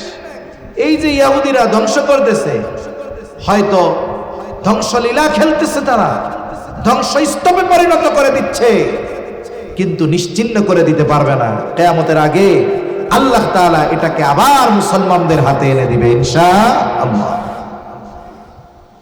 এবার মুসা আলাইহিস সালাতু ওয়াস সালামকে জানানো হলো, যখন তারা একটা সময় চলতে চলতে একেবারে বাইতুল মুকাদ্দাসের কাছাকাছি চলে আসছে, ওই সময় বাইতুল মুকাদ্দাস শাসন করত আদ গোত্রের একটা শাখা, আমালিকা গোত্র। এখন তাদের সাথে যুদ্ধ করার নির্দেশ দেওয়া হলো বনি ইসরাইলদেরকে। যুদ্ধ করার আগে শত্রু সম্পর্কে একটু জানারও দরকার আছে। মুসা আলাইহিস সালাম বনি ইসরাইলের 12 গোত্র থেকে 12 জন প্রতিনিধি পাঠায়া দিলেন বাইতুল মুকাদ্দাস জেরুজালেমে। তোমরা একটু যাও, খোঁজ খবর নিয়ে আসো, অবস্থা সম্পর্কে যাই না আসো। এইবার ওই 12 জন যখন জেরুজালেমে প্রবেশ করছে, শহরে ঢুকছে, আমালিকা গোত্র ছিল, খুব সুঠাম দেহি, শক্তিশালী। এখন ওই 12 জনকে দেখে আমালিকা গোত্রের একজন চিনা ফেলছে যে এই লোকগুলারে আমরা কোনোদিন আমাদের এলাকায় দেখিনি। আপনাদের এলাকায় যদি কোনো চাইনিজ লোক আসে, যদি কোনো নাইজেরিয়ান লোক আসে, এই লোকগুলাকে চিনতে আপনাদের কোনো অসুবিধা হবে? বুঝবেন যে এটা আমার লোক না। ওই লোকটাও চিন্তা করছে এই 12 জন লোক তো অপরিচিত লোক, এরা কোনো দেশের গুপ্তচর হইতে পারে, এরা হয়তো আমাদের দেশের খোঁজ খবর নিয়ে শত্রু বাহিনী নিয়ে আক্রমণ করতে পারে, এরা তো অনিরাপদ, তাইলে এদেরকে আটক করে বাদশার কাছে নিয়ে যাওয়া দরকার। আমালিকা গোত্রের একজন ব্যক্তি ওই 12 জনকে একসাথে বেঁধে বাদশার কাছে নিয়ে গেছে। একজন ধরে ফেলছে কয়জন রে? তাহলে কত বড় শক্তিশালী একজন মানুষ। বাদশার কাছে নিয়ে যাবার পর বাদশাহ তার রাজসভায় যারা আছে তাদেরকে বলতেছে এদের ব্যাপারে কি ফয়সালা নেওয়া। একদল কয় বাদশাহ মেরে ফেলেন, আর একদল বলে মারার দরকার নাই, ছেড়ে দেন। কেন ছেড়ে দিলে লাভ কি? বলে বাদশাহ এরা যদি আমাদের উপরে আক্রমণ করতে চায়, আমাদের শহর দখল যদি করতে চায়, আমাদের শক্তি সম্পর্কে এরা 12 জন জানে, কিন্তু অন্যরা তো আর জানে না। এরা আমাদের এইখান থেকে গিয়া তাদের সম্প্রদায়ের কাছে গিয়া আমাদের শক্তির কথা বলবে, আমাদের গড়ন গঠনের কথা বলবে। তখন দেখবেন ওরা ভয়ে এই শহর আক্রমণ করার কথা স্বপ্নেও ভাববে না। বাদশা বলে তাইলে তো ভালো হবে, এটাই তো ভালো বুদ্ধি, যাও ছেড়ে দিলাম। এইবার এই 12 জন মুসা আলাইহিস সালামের কাছে গেছে রিপোর্ট পেশ করার জন্য যে শহরের অবস্থা কি। 12 জন বলছে শহর তো খুব সুন্দর, ওই সময় গোটা পৃথিবীর সর্বাধুনিক শহর, গোটা পৃথিবীর মধ্যে সবচাইতে দামি জায়গা ওইটা, সবচাইতে উর্বর জমিন ওইটা। আল্লাহ সুবহানাহু ওয়া তাআলা তিন ও জাইতুন, গোটা পৃথিবীর দামি 2টা ফল, উপকারী 2টা ফল, এগুলার উৎপাদন আল্লাহ তাআলা ওই জায়গায় বেশি দিয়েছে। এখন ওই 12 জন গিয়া মুসা আলাইহিস সালামের সব খুলে বলছে। মুসা আলাইহিস সালাম বলছে শোনো, তোমরা ওই এলাকার যত ফজিলত আছে সব তোমাদের সম্প্রদায়ের কাছে গিয়া বলবা, তবে আমালিকা গোত্রের এই শক্তির কথাটা তোমরা তাদের কাছে বইলো না। মানুষের অভ্যাস কি, মানুষরে যদি কোনো কথা বলার পরে বলা হয় ভাই এটা কারো কাছে কইস না, যদি বলা হইতো কারো কাছে কইস না, যদি না বলা হইতো তাইলে 2-4 দিন কথাটা পেটের মধ্যে থাকতো। কিন্তু যদি বলে দেখ এই কথাটা দোস্ত কারো কাছে কইস না, ও যতক্ষণ না ওই কথা আরেকজনের কাছে না বলবে ততক্ষণ ওর আর ভালো লাগে না।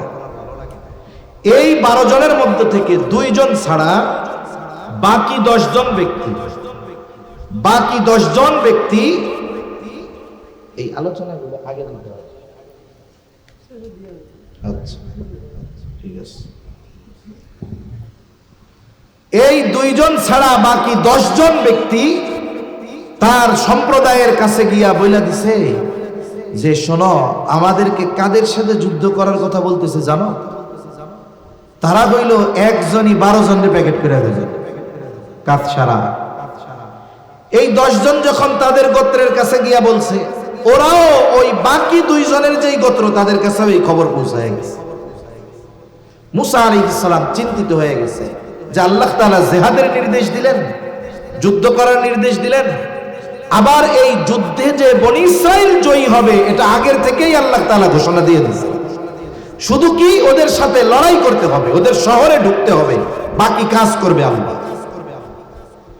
মুসা আলাইহিস সালাম এই জন্য তাদেরকে চূড়ান্তভাবে জিহাদের নির্দেশ দেওয়ার আগে আল্লাহ প্রদত্ত অতীতের কিছু নিয়ামতের কথা তাদেরকে আগে শোনাইতেছিলেন। অনেক সময় হয় না, হঠাৎ করে আপনাকে একজন একটা আদেশ দিলে আপনি আমি নাও শুনতে পারি, কিন্তু ওই আদেশদাতা যদি অতীতে আমার প্রতি কোনো অনুগ্রহ করে থাকে, ওই অনুগ্রহের কথা স্মরণ করিয়ে দিয়ে যদি বলে ভাই আল্লাহ তো তোমার জন্য আমাকে এই বিষয়গুলো করার তৌফিক দিয়েছিল, আমি তোমার এই উপকারটা করছিলাম, তাহলে তুমি আজকে আমার এই কাজটা কইরা দাও, তাহলে দেখা যাবে কি অতীতের নিয়ামতের কথা স্মরণ করে হলেও আমি ওই ব্যক্তির অনুরোধটা রাখবো।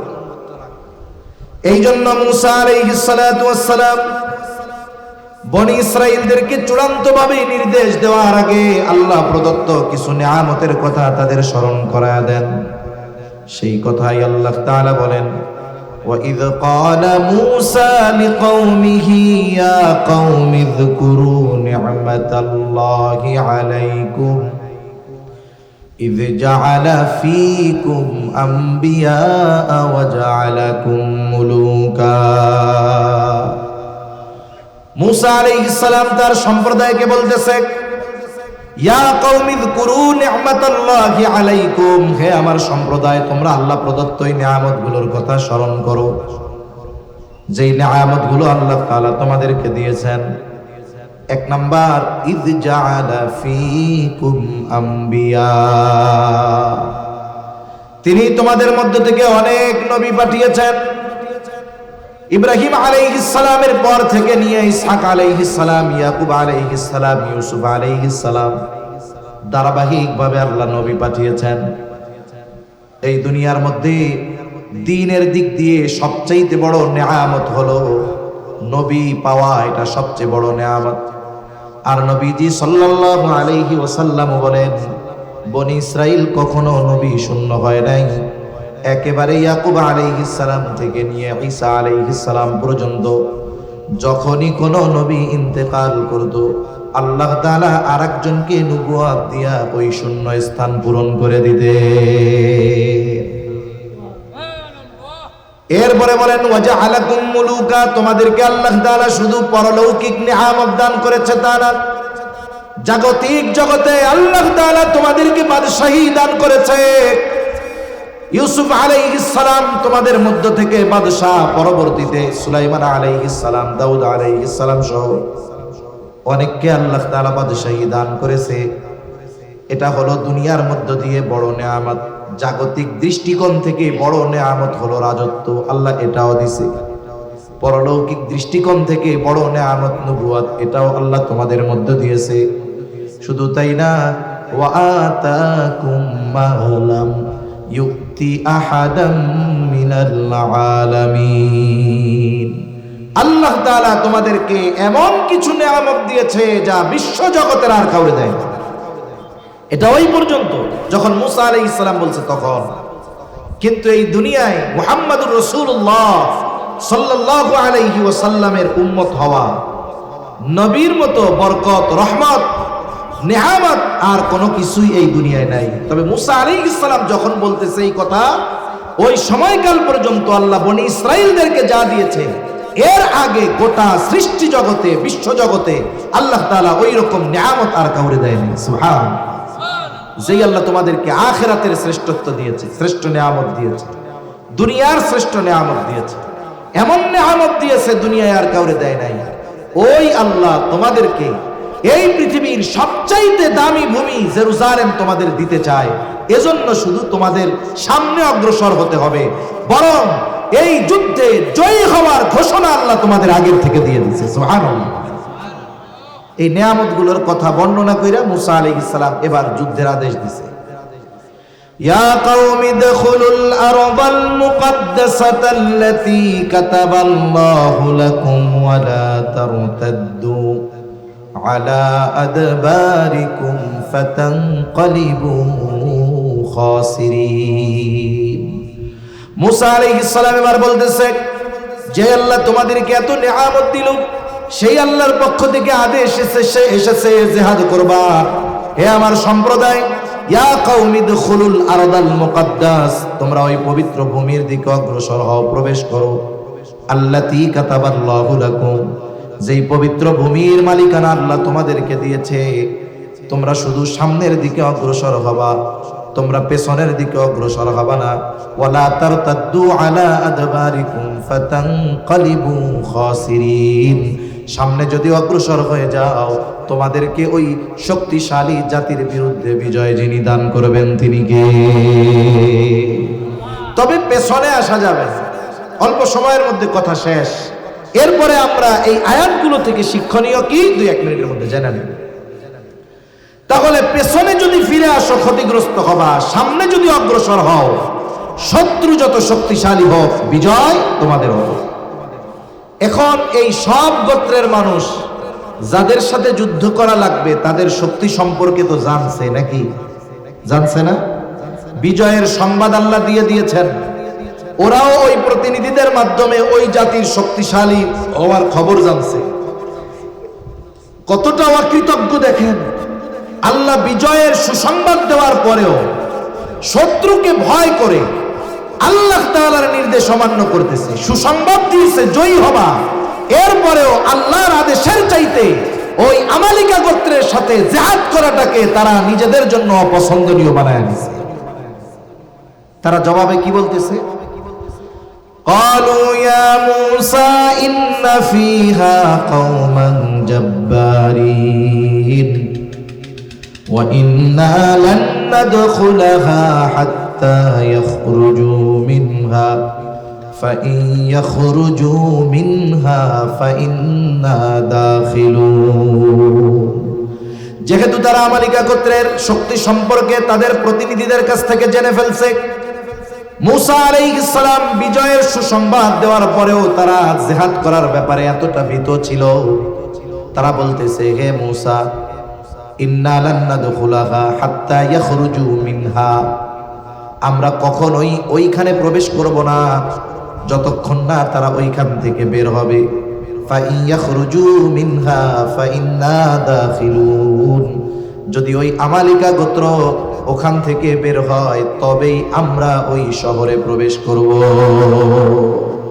যত দামি শহর হোক, আমরা নিজেরা ওইটা যুদ্ধ করে অর্জন করতে পারব না।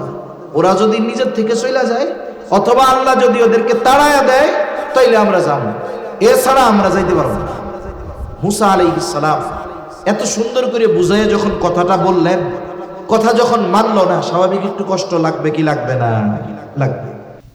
এইবার ওই যে 2 জন ব্যক্তি যারা মুসা আলাইহিস সালামের কথা শুনেছিল, এই 2 জনকে আল্লাহ তাআলা পরবর্তীতে নবুয়ত দিয়েছেন। একজন হলো ইউশা ইবনে নুন, আরেকজন হলো কালেব ইবনে ইউফানা। আরেক তাফসীরে আসছে কালেব ইবনে ইউকান্না, নাম যা হয় হোক, ওনার নাম কালেব। এই 2 আল্লাহর বান্দা, এরা তো আল্লাহকে ভয় করে। যখন নবীর আদেশ তারা অমান্য করছে, কারণ নবীর আদেশ অমান্য করা ওই জাতির উপরে আযাব আসার কারণ হতে পারে। এজন্য মুহাম্মদুর রাসূলুল্লাহ সাল্লাল্লাহু আলাইহি ওয়াসাল্লামের উম্মত সাহাবায়ে কেরাম বিশেষ করে কখনো নবীজির কোনো আদেশ অমান্য করেন না। এইবার ওই দুই ব্যক্তি আল্লাহ তাআলা তাদের ব্যাপারে বলেন, قال رجلان من الذين يخافون أنعم الله عليهم ادخلوا عليهم الباب فإذا دخلتموه فإنكم غالبون وعلى الله فتوكلوا إن كنتم مؤمنين। এইবার ওই দুই ব্যক্তি যারা আল্লাহকে ভয় করত, যাদের উপরে আল্লাহর বিশেষ অনুগ্রহ ছিল, ওই দুই ব্যক্তি এবার বলতেছে, উদখুলু আলাইহিমুল বাব, আরে তোমরা শুধু ওই শহরের দরজা দিয়ে ভিতরে ঢুকো, যুদ্ধ সেটা পরে, আগে সাহস করে সামনে অগ্রসর হয়ে শহরের মধ্যে প্রবেশ করো। ফাইদা দাখালতুমুহু ফাইন্নাকুম গালিবুন, আরে তোমরা যদি ওই শহরের মধ্যে প্রবেশ করো, তোমাদেরকে যিনি বিজয়ী বানায়া দিবেন তিনি কে? আরে তোমরা না মুমিন? যারা মুমিন তারা ভরসা করে কার উপর? ওয়া আলাল্লাহি ফাতাওয়াক্কালু ইন কুনতুম মুমিনিন, তোমরা যদি মুমিন হও আল্লাহর উপরে ভরসা করো, তোমরা শুধু শহরে প্রবেশ করো, আল্লাহর উপরে ভরসা করে শহরে প্রবেশ করো, আল্লাহ তোমাদেরকে বিজয় দান করবে। যেই জাতি নবীর কথা শুনে নাই, ওরা কি অন্য কারো কথা শুনবে নাকি? জোরে বলেন। অনেক সময় আছে না, এক লোকরে আপনি একটা জিনিস বুঝাবেন, এখন সে আপনার বুঝ নেয় না, লাস্টে কি কয়, আমারে এত বুঝায় লাগবে না, আমারে এত বুঝানো লাগবে না, এই রাজশাহীর বড় হুজুর আমারে বুঝায় পারে না, এর আপনি বুঝাবেন? এরকম লোক আছে না নাই? ওরের চিন্তাধারা এরকম, আরে মিয়া নবী মুসা আমাকে বুঝায় পারে না, আর তোমরা দুই কুতুব আইছো আমাকে বুঝাইয়া যুদ্ধ করাবা, আমরা কি এত বলব নাকি? ওই যে এক গল্প কয় না, এক বাপ তার পোলা দুইটা লেখাপড়াই করাইতে পারে, দুনিয়ার কোনো মাস্টারই খুঁজে পায় না যে এদের একটু লেখাপড়া শিখাবে। তা এক মাস্টার কইছে, আমি এদের লেখাপড়া শিখাইতে পারবো। বাপ কয়, যত টাকা লাগে দিমু, পোলা পান্ডে একটু লেখাপড়া শিখান। এখন স্যার চিন্তা করছে অঙ্ক শিখাইতে হবে, অঙ্ক যদি বই খাতা কলম নিয়ে বসে এরা তো পড়বে না। এখন আমের সময় এক ভাইরে উঠাইছে গাছে, আর এক ভাইরে দিছে নিচে। বড় ভাইরে কইছে, শোনো তুমি কয়টা আম দাও গুইনা গুইনা ভাইয়ের কাছে দিবা, আর নিচে যে তারে কইছে, শোনো কয়টা আম তোমার ভাই দেয় তুমি গুইনা গুইনা রাখবা। বড় ভাই দিচ্ছে এক, ছোট জন গুনতেছে এক, বড় জন দিছে দুই, ছোট জন গুনে দুই। নিচের থেকে একটু ভাই আমার মারিস না, কাম সারা, আমাকে কিন্তু লেখাপড়া করাই দিচ্ছে, আমাকে কিন্তু অঙ্ক শিখায় ফেললো, ভাই আমার মারিস না আর গুনিস না। বনি ইসরাইলের অবস্থা এরকম যে মুসা নবী আমাকে বুঝায় পারলো না, আর তোমরা দুইজন বুঝায় ফেলবা। এবার তাদের জবাব আরো কঠোর। এইগুলার মধ্যে, আচরণগুলোর মধ্যে বনি ইসরাইল অভিশপ্ত হওয়ার কয়েকটা আচরণ আছে, ওই আচরণগুলো মূলত আমরা জানবো, আর ওইগুলো আমাদের মধ্যে থাকলে বাইর করব ইনশাআল্লাহ। এইবার জবাব আরো কড়া। এবার এই দুইজনের কথার জবাবে তারা বলতেছে, ক্বালু ইয়া মূসা ইন্না লান নাদখুলাহা আবাদাম মা দামু ফিহা ফাযহাব আনতা ওয়া রাব্বুকা ফাকাতিলা ইন্না হাহুনা কাঈদুন। এবার তারা বলে, ক্বালু ইয়া মূসা ইন্না লান নাদখুলাহা আবাদা মা দামু ফিহা, ও মূসা আমরা কখনোই ওইখানে প্রবেশ করব না, যতক্ষণ ওই জাতি ওইখানে আছে আমরা কখনোই প্রবেশ করব না। এখন যদি তাদের সাথে যুদ্ধ করতে হয় সেটাও তো আমরা করব না, যাবই না, তার যুদ্ধ বহুদূর। এখন যদি আমাদেরকে ওইখানে নিতে হয়, আমাদেরকে যদি ওইখানে যাইতে হয় যুদ্ধ কইরা, এটা পারবো না। যুদ্ধ যদি করতে হয়, ফাযহাব আনতা ওয়া রাব্বুকা ফাকাতিলা ইন্না হাহুনা কাঈদুন। মূসা তুমি আর তোমার রব গিয়ে যুদ্ধ করো, আমরা যুদ্ধ করতে পারবো না, আমরা এখানে বসলাম। নাউজুবিল্লাহ বলে। এই পৃথিবীর ইতিহাসে বনি ইসরাইলদের মতো যেগুলো খারাপ, এদের মতো অবাক যে এই তুমি এই কাজটা করো, অথবা এই গরুটা বাইন্ধা রেখে আসো, অথবা ওই জায়গাটা পরিষ্কার করে রাখো, এখন ছেলে করে নাই, না করার দ্বারা আদেশ অমান্য করলো, ঠিক না, অবাধ্য হইল। কিন্তু বাপ এটা করার পরে যদি কয় করলি না কেন, অথবা বাপ আদেশ করছে ওইটা কর, একে তো ও করলো না, দ্বিতীয় যদি উল্টা কয় আমি পারুম না আপনি করেন, এটা হলো সীমা লঙ্ঘন করা, এটা সর্বোচ্চ মানের বেয়াদবি, ঠিক কিনা বলেন? আল্লাহ আদেশ করেছে জিহাদ করার, করে নাই, আল্লাহর আদেশ অমান্য করেছে, আর পাল্টা যখন বলছে আপনি আর আপনার রব গিয়ে জিহাদ করেন, আমরা বসলাম পারবো না, এই কথার দ্বারা তারা সর্বোচ্চ সীমা লঙ্ঘন করেছে, ঠিক কিনা কর? এই আচরণের পরে মুসা আলাইহিস সালাম সর্বোচ্চ হতাশ, মানে কষ্ট পাইছে, এতটা কষ্ট পাইছে। এই আয়াতের তাফসিরে প্রত্যেকটা মুফাসসির এদের আচরণের বিপরীতে সাহাবায়ে কেরামের আচরণের কথা উল্লেখ করছে।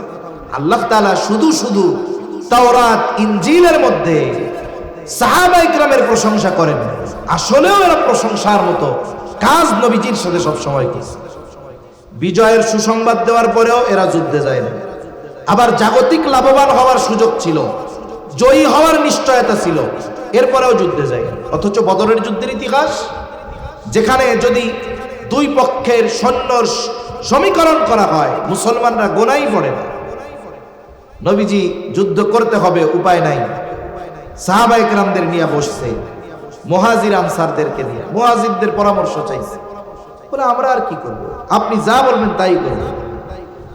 আনসারদের ব্যাপারে নবীজি চিন্তিত, কারণ সংখ্যায় তারা বেশি ছিল এই সময়।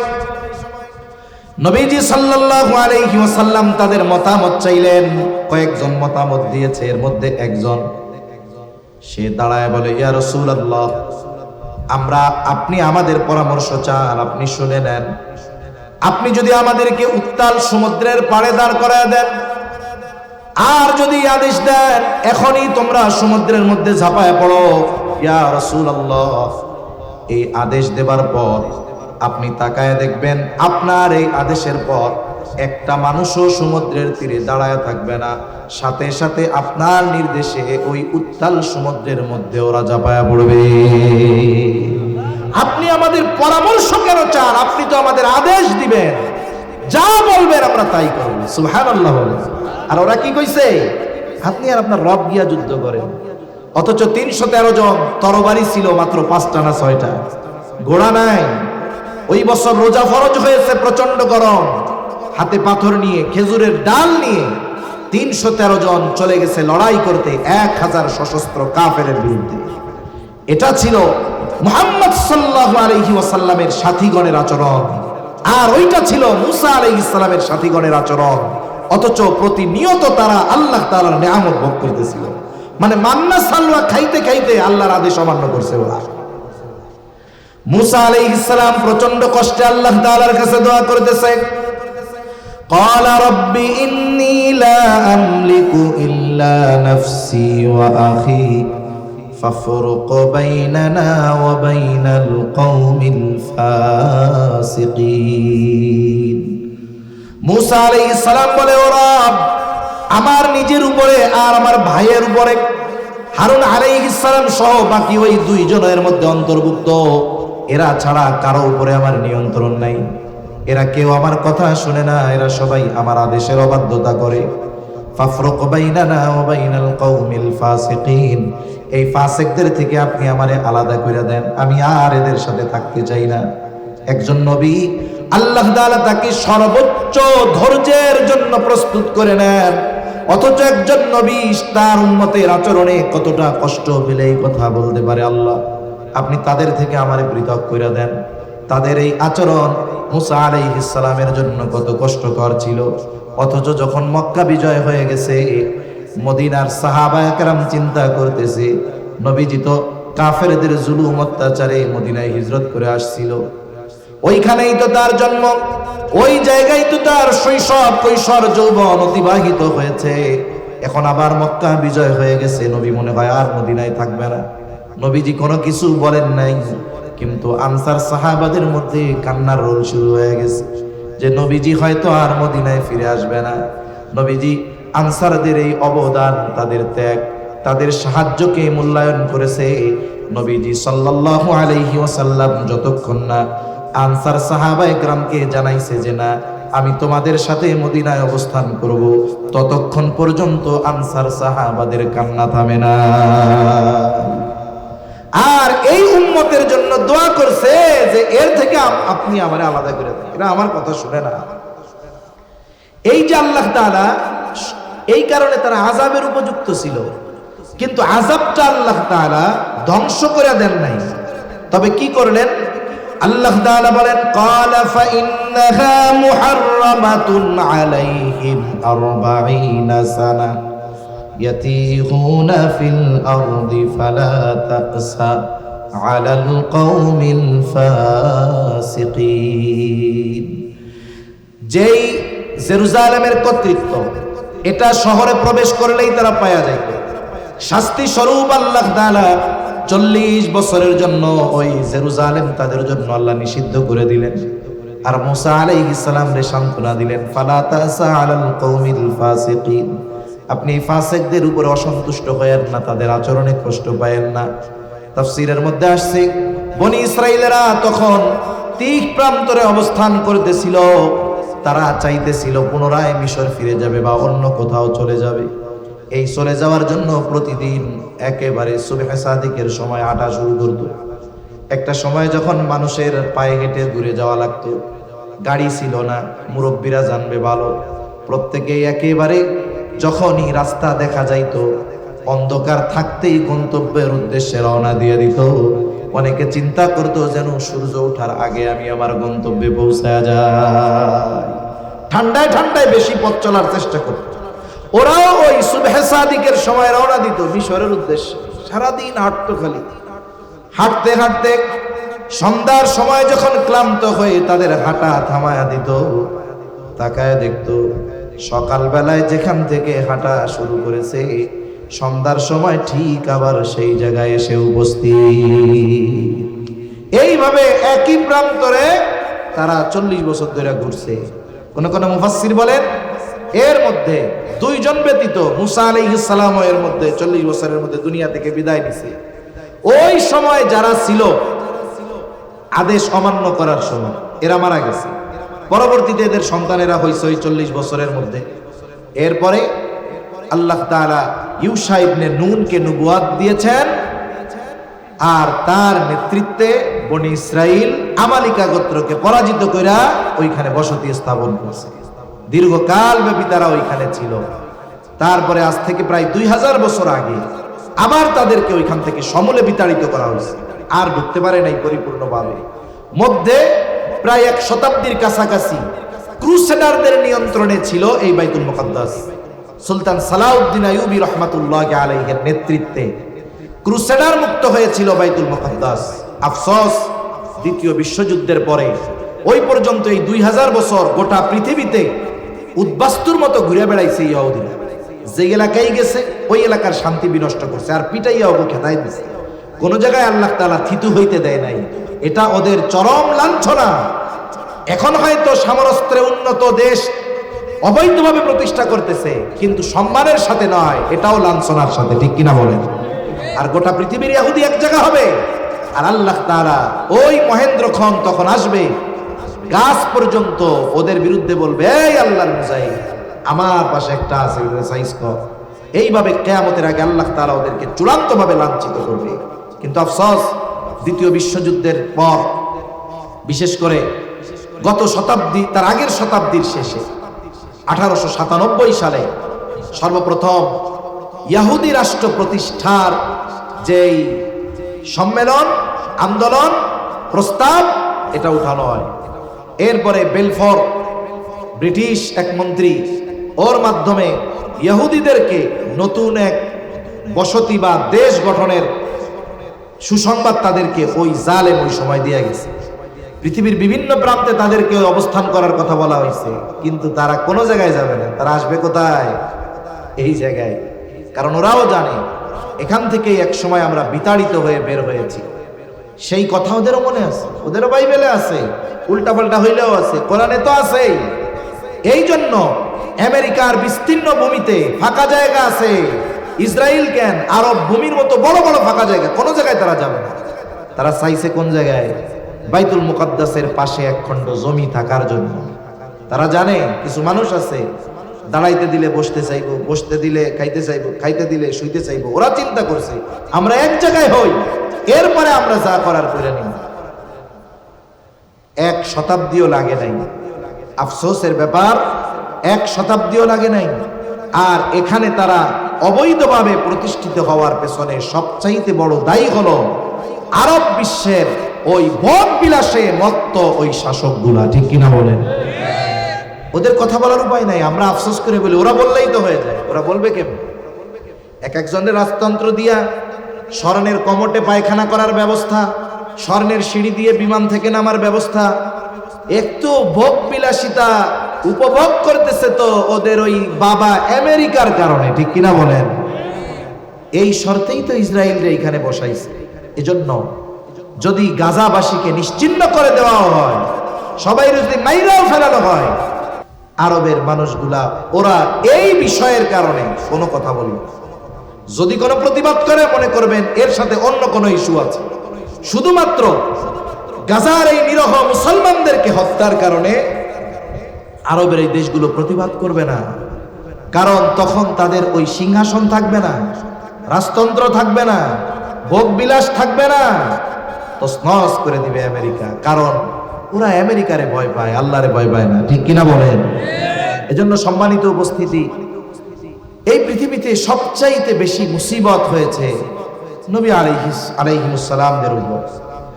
এরপরে ধারাবাহিকতার ক্রমান্বয়ে আস্তে আস্তে ঈমানের স্তর অবস্থানের আলোকে মুসিবত আসছে। এখন যদি ঈমানের আলোকে মুসিবত আসে, এটা যদি নির্ণয় করা হয়, একথা নিঃসন্দেহে বলা যায় আমাদের চাইতে গাজার ওই নিষ্পাপ শিশুটার ঈমান কোটি গুণ বেশি, ঠিক কিনা বলেন? এজন্য হয়তো আল্লাহ সুবহানাহু ওয়া তাআলা তাদের উপরে মুসিবত দিচ্ছে। কিন্তু মনে রাখতে হবে, গাজাবাসীকে নিশ্চিহ্ন করে দেওয়ার মাধ্যমে, তাদেরকে ধ্বংস করে দেওয়ার মাধ্যমে নিশ্চিহ্ন করে দেওয়া যাবে না, হারিয়ে দেওয়া যাবে না। ওরা মরেও জয়ী, আমরা বেঁচে থেকেও পরাজিত, লাঞ্ছিত, অপমানিত, ঠিক কিনা বলেন? এখন আমরা কি করতে পারি? নিজেদেরকে প্রস্তুত করতে হবে। 1 নাম্বার, ওই জাতির কালচার যেন আমাদের মধ্যে না ঢোকে।